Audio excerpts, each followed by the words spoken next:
नमस्कार, मैं रजनीकांत साथ में आप सभी का बहुत बहुत स्वागत है। क्या सचमुच बिहार में सियासी संकट गहराने लगा है या बिहार की राजनीति में कयासों की गर्माहट ज्यादा है? क्या कुछ चल रहा है? तेजस्वी यादव भी फायर है। तेजस्वी यादव ने तो कहा है कि अब बिहार की सत्ता सरकार चला कहाँ रही है। डीजीपी का चलता नहीं है, मुख्य सचिव का चलता नहीं है, पूर्व के आईएएस जो है पूरी वसूली कर रहे हैं। एक नए टैक्स का नाम उन्होंने दिया है। इससे पहले एक टैक्स काफी चर्चित था नीतीश कुमार के समय में, अब वो टैक्स से ध्यान हट गया है। अब नया टैक्स कौन सा है? ये डीके टैक्स क्या है? बिहार में सबसे बड़ी खलबली जो है इसी बात पर है कि तेजस्वी यादव का आरोप बड़ा ही जोरदार ढंग से वो रख भी रहे हैं, कह रहे हैं कि अब तो अवैध वसूली हो रही है, वसूली गैंग हावी है, किन्हीं का कुछ चल ही नहीं रहा है। अब डीके टैक्स चल रहा है, जदयू को कौन चला रहा है? सरकार चला रही है, नीतीश कुमार चला रहे हैं। तेजस्वी यादव कहते हैं कि नीतीश चाचा का तो कुछ चलता ही नहीं है।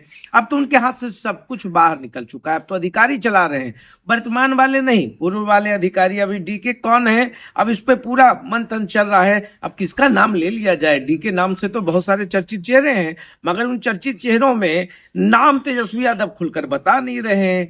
आरसीपी टैक्स पर तो बहुत कुछ बोल दिए थे। तेजस्वी यादव के भी टैक्सेज हैं, मगर वो अभी तक गुप्त हैं।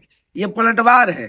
अब लोग कह रहे हैं कि जिस तरीके से तेजस्वी यादव डीके टैक्स की बात कर रहे हैं, उनकी भी पार्टी में कोई ना कोई टैक्स वसूलता है, वो नाम सामने नहीं आ रहा है। बाकी तो बिहार में सब कुछ सामने है, कुछ भी छिपा हुआ नहीं है।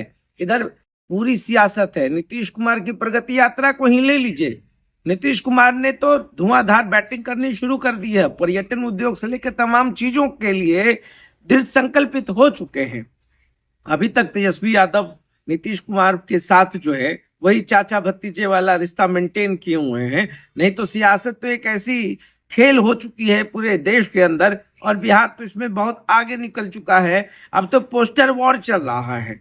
आप तमाम दिल्ली से लेकर के यूपी तक और यूपी से लेकर बिहार तक, यही तो तीन ऐसे शासित राज्य हैं जहां पर राजनीति की नई नई परिभाषा गढ़ दी जाती है, और उसी परिभाषा से निकल करके नए कयास भी चले आते हैं।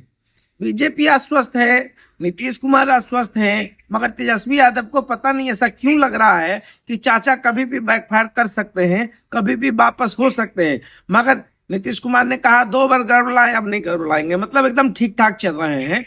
और पूरी प्रगति यात्रा पर देखिए, अभी खेल जो विश्वविद्यालय बनने वाला है, बन चुका है राजगीर में, अब उसको भी मान्यता दे दी गई है।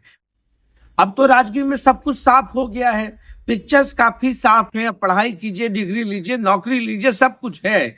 विमेंस हॉकी के बाद पुरुष हॉकी होना है, कबड्डी खेल होना है, बहुत सारे आयोजन होने हैं। खेलो इंडिया सब आयोजन राजगीर में। राज्य को तो बहुत बड़ा स्टेटस और राजगीर को भी बहुत बड़ी उपलब्धि हासिल हो गई है। तो नीतीश कुमार लगे हुए अपनी चाल में मस्त हैं, उनको कोई फर्क नहीं पड़ रहा है कि डीके टैक्स चल रहा है या कौन से टैक्स के ऊपर राजनीति हो रही है। जवाब भी देना वो मुनासिब नहीं समझ पा रहे हैं। मगर तेजस्वी यादव के आरोप में दम तो है कहीं ना कहीं।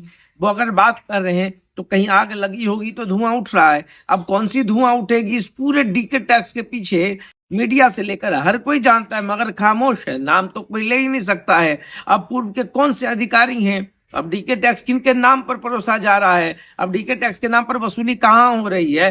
तेजस्वी यादव को ज्यादा पता होगा। जिस तरीके से राजनीति में बड़े बड़े नेताओं को एक दूसरे के टैक्स के बारे में पता होता है, वैसे ही सभी प्रतिद्वंदी हो, चाहे सत्ता पक्ष के नेता हो, सभी एक दूसरे के टैक्स के बारे में बाखूबी जानते हैं। मगर जनता है, जनता को भरम फैलना चाहिए, जनता को एक नया टॉपिक मिलना चाहिए, एक नया मुद्दा मिलना चाहिए। अब डीके टैक्स पे मिल गया है तो हम भी थोड़ा सा खोजबीन करते हैं, देखते हैं दूरबीन लगा करके डीके तक कहाँ कहाँ हम पहुंच पाते हैं। अगर नहीं पहुंच पाए तो 2025 का चुनाव तो बेहतर हो ही जाएगा। नीतीश कुमार है, तेजस्वी यादव है, उधर मोदी जी लगे हुए हैं, सब कोई लगा हुआ है। बिहार बिहार है, बिहार में बहार है। अभी फिलहाल प्रगति यात्रा पे नीतीश कुमार हैं और बहुत प्रगति होना बाकी है। तो देखते रहिए सार्थ। बहुत बहुत धन्यवाद।